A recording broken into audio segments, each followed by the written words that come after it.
En el altiplano central de México y a más de 2000 metros de altitud se sitúa Puebla, una de las ciudades con mayor carácter colonial de América.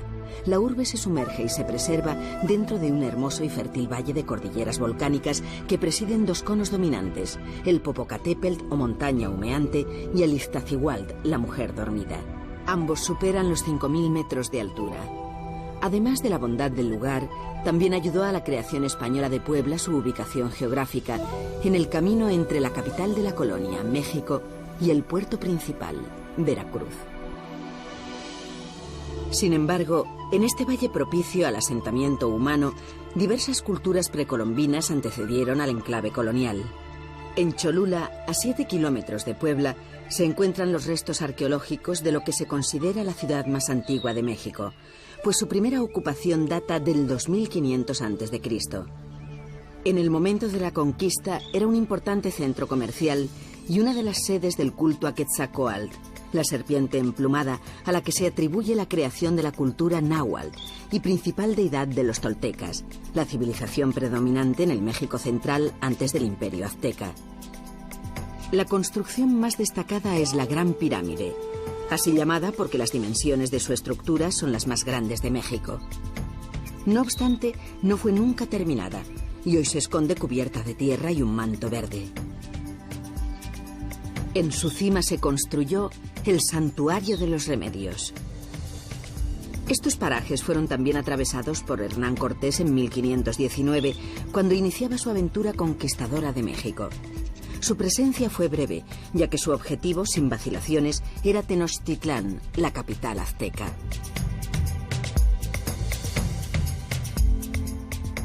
Los españoles, sin embargo, volvieron al valle unos años más tarde, con el propósito de fundar una ciudad para aquellos que se habían quedado sin tierras y como lugar de descanso a los viajeros en ruta a la capital mexicana.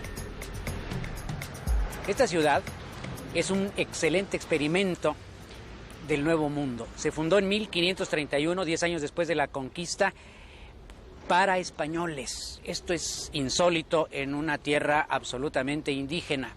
Fue a iniciativa de los frailes franciscanos, especialmente Fray Toribio de Benavente, para que todos los conquistadores que no hubieran alcanzado tierras, conquista, botín, etcétera, se vinieran a hacer la Puebla en esta tierra nueva que no tenía ningún asentamiento anterior.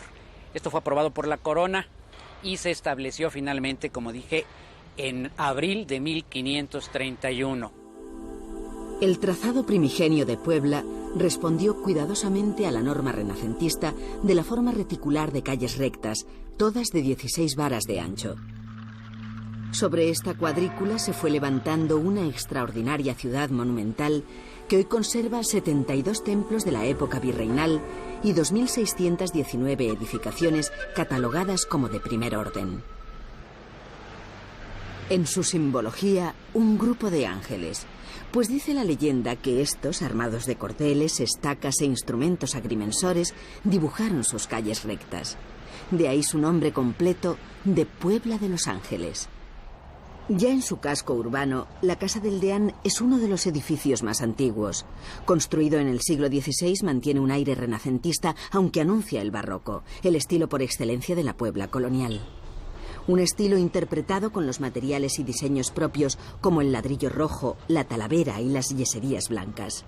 La Casa del Alfeñique es paradigmática de esta personalidad constructiva. El edificio parece provenir de la mano de un repostero más que de un albañil. De ahí que los vecinos la bautizaran con ese nombre, pues les recordaba al turrón de almendras.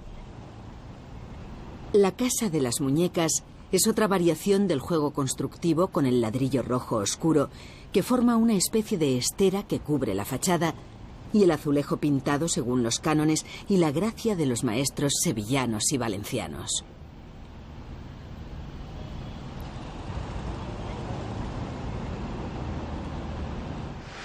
La sobria catedral poblana presenta las torres más altas de la arquitectura religiosa mexicana. Su fachada muestra líneas barrocas de gran rigor y fidelidad a los modelos europeos, con sus elementos tan característicos como los nichos decorados con esculturas.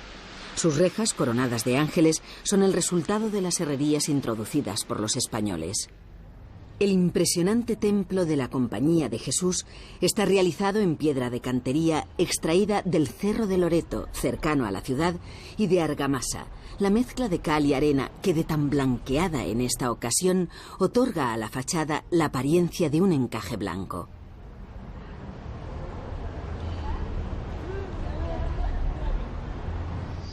Esta elevada torre de 4 cuerpos corresponde a la iglesia de San Francisco, un templo que posee una vez más características plenamente barrocas en estilo y composición, a la vez que una estructura muy original.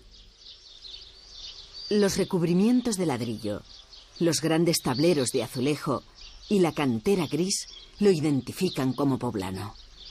El conjunto monumental de Santo Domingo, con su iglesia principal, más de 3 capillas y un convento, es uno de los tesoros más sorprendentes de Puebla.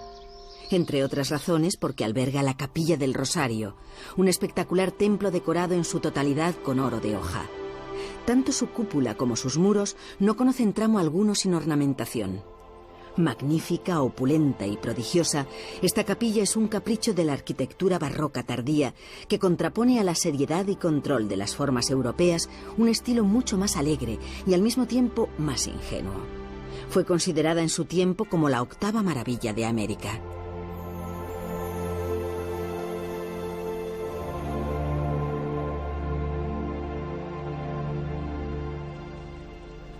A 10 kilómetros de Puebla se encuentra otro de los mejores trabajos con cerámica en una construcción religiosa.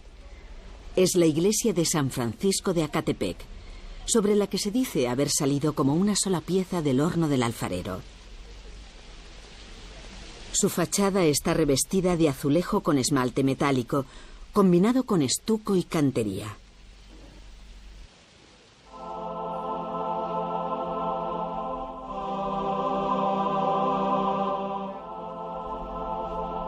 Su interior no es menos asombroso. Su decoración sorprende tanto por la densidad y brillantez de las formas como por la expresión de las imágenes.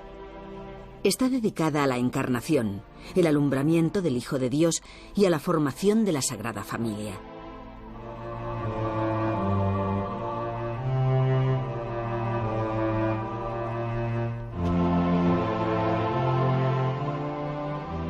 A Puebla la podemos recibir en la cultura y en el arte y en la arquitectura como una combinación excelsa de el arte indígena y el arte español. La talavera, la piedra roja, la piedra gris, los entrelazados de sus fachadas en la argamasa y sobre todo esa disposición de traer lo castellano y lo andaluz, combinándolo con los colores, con la gran mano de obra que hace grandes espacios, hace y permite que esta ciudad sea considerada como un patrimonio histórico de la humanidad.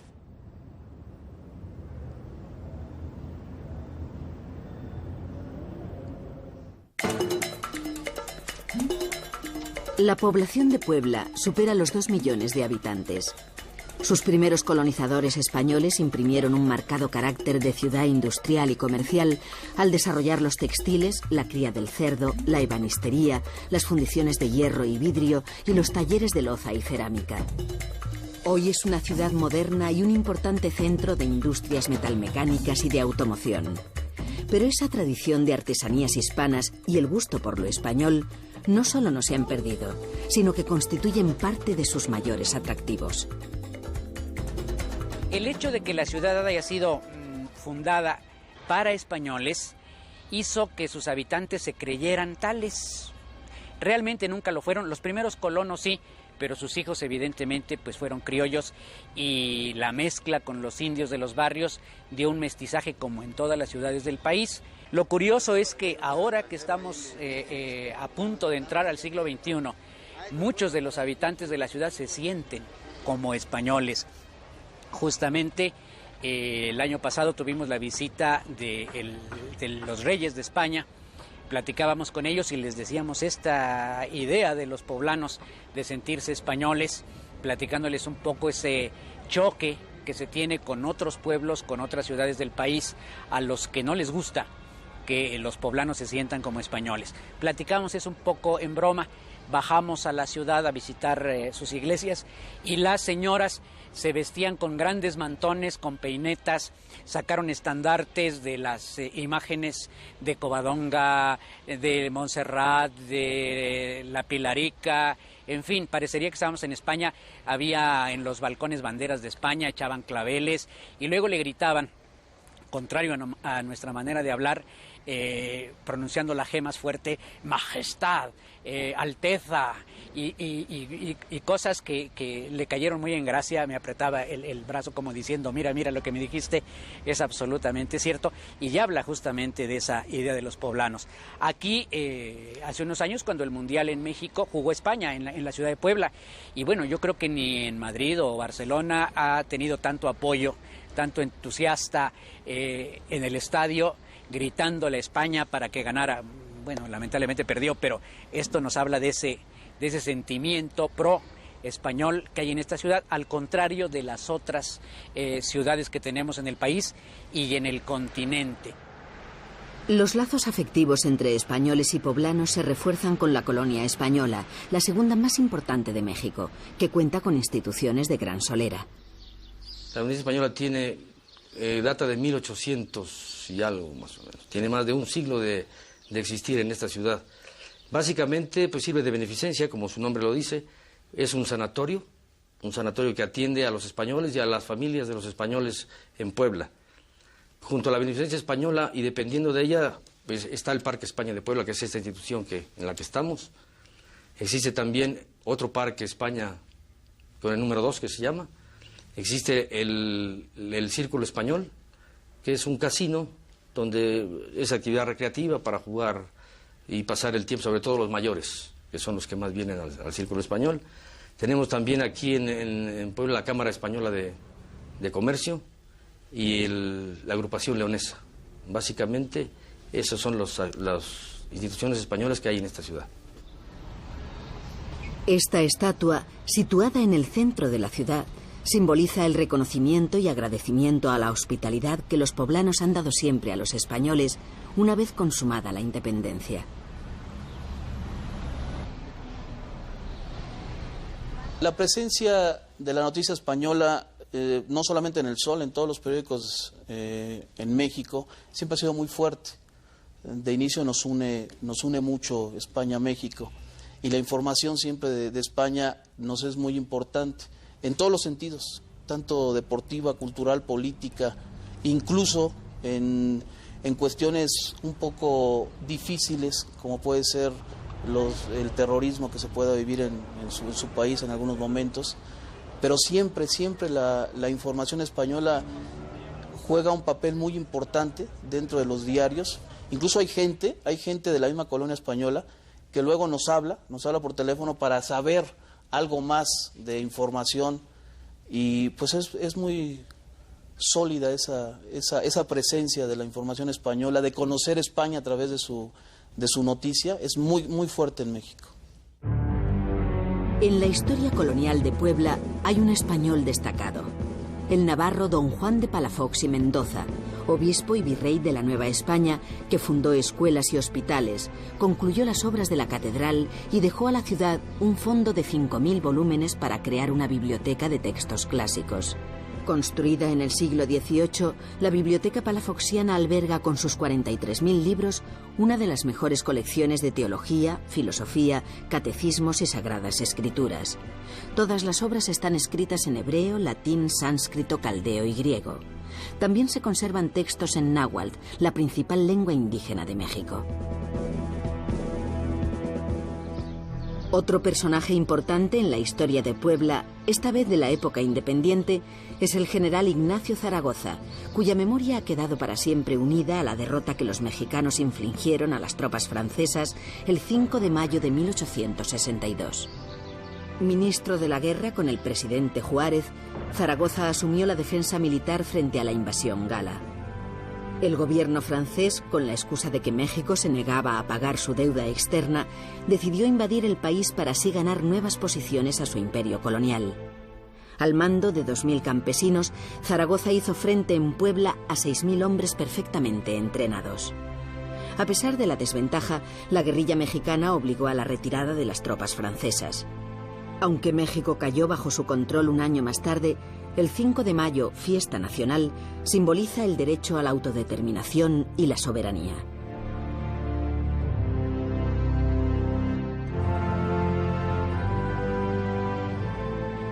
Los restos de los fuertes de Loreto y Guadalupe son testimonio también de una de las más memorables victorias frente a un invasor en la historia mexicana. A mediados del siglo XVI, artesanos procedentes de Talavera de la Reina y frailes dominicos enseñaron a los indígenas de Puebla la técnica de elaboración de su cerámica, procedente a su vez de la tradición árabe y andaluza, aunque originaria de China. Desde entonces, la Talavera permanece vinculada a la ciudad como uno de sus rasgos más significativos. El estado de Puebla es el único de México que posee los barros, el caolín y los feldespatos que requiere la cerámica. El proceso es lento y laborioso. Primero, la mezcla y batido de los materiales básicos.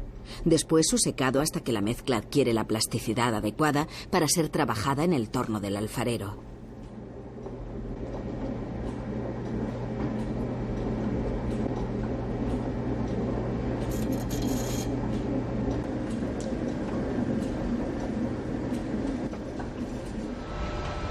Una vez secadas al sol y cocidas en el horno, las piezas son cuidadosamente revisadas para tapar los poros y corregir posibles imperfecciones.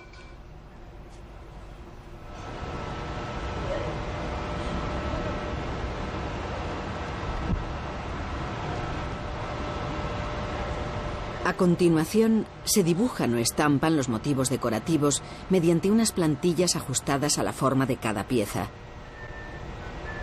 Después viene su pintado y esmaltado, actividades que requieren de gran cuidado y experiencia, porque han de hacerse sin que el artesano apoye sus manos en las piezas. Finalmente, las piezas reciben las últimas cocciones a temperaturas que pueden llegar a los 1200 grados para que la pintura se funda con el esmalte.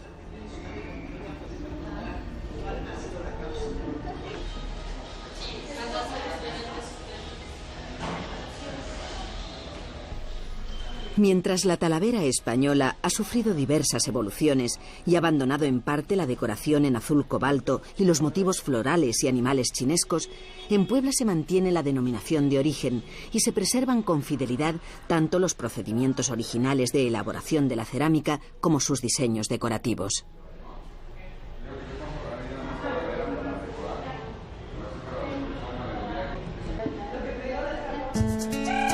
Resultado de la combinación indígena e hispana es también la excelente gastronomía de Puebla, con la que todo México se ha identificado. Los chiles en nogada son uno de los platos típicos. Son pimientos rellenos de carne mezclada con ajo, cebolla, pasas, almendras, tomate, limón, durazno, manzana, plátano y especies que rebozados y fritos se cubren luego con la nogada. Una salsa hecha a base de leche, queso y nueces. Creo que la gastronomía es la más famosa del país. De aquí surgió el platillo por excelencia de los mexicanos, el mole. Para quien no conoce lo que es el mole, es una especie como de bomba atómica, pero puesta en un platillo, porque es la combinación de 4 variedades de ají o de chile muy fuertes, combinadas con chocolate, con cacahuate, con maíz, con azúcar, con una cantidad de elementos, canela, clavo, etcétera, etcétera, etcétera, que lo hace muy agradable y que tiene mucha influencia de Andalucía, de estos platillos un poquito dulzones que nos recuerdan a los árabes, pero con el elemento fundamental de México, que es el chile, el picante. La variedad de platos e ingredientes es casi infinita, siempre buscando cualquier combinación posible de sabores dulces y picantes y de todos y cuantos productos de la tierra quepa imaginar. Con esta gastronomía tan elaborada y diversa, no es extraño que los poblanos hagan de la comida su principal hábito social y motivo de reunión. Y con tal intensidad de sabores, no puede faltar el acompañamiento de un buen vino. La competencia, desde luego, es fuerte, pero al mismo tiempo es buena, y eso hace resaltar que el vino español de calidad tenga la gracia de que se consuma más que vinos franceses o vinos chilenos o vinos californianos. El mexicano sabe beber y sabe apreciar la calidad del vino español y gusta de los Riojas, de las reservas, de las grandes reservas.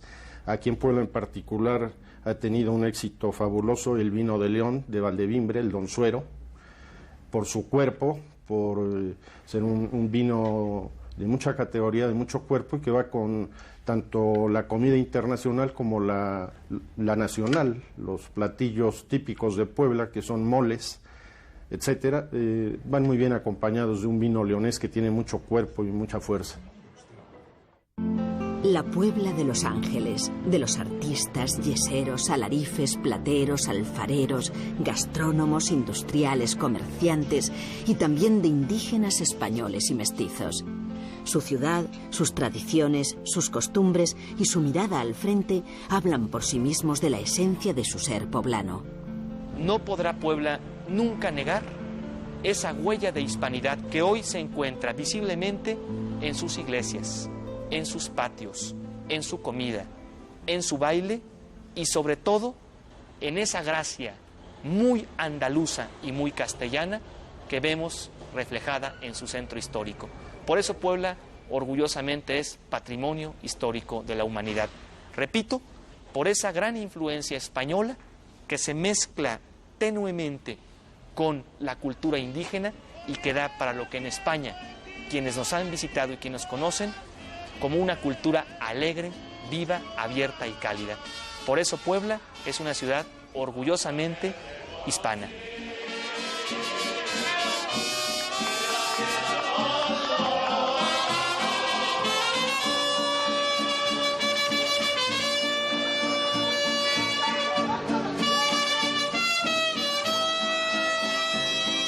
Yo espero que la Puebla de Los Ángeles permanezca por mucho tiempo y que sus leyendas vivas, su arquitectura, su comida, la manera de ser de sus habitantes siga durante mucho tiempo, que la modernidad no nos vaya a hacer cambiar en lo positivo de estas ideas, que nos haga cambiar en lo que es necesario, pero que nos siga siendo distintos a las demás ciudades de México.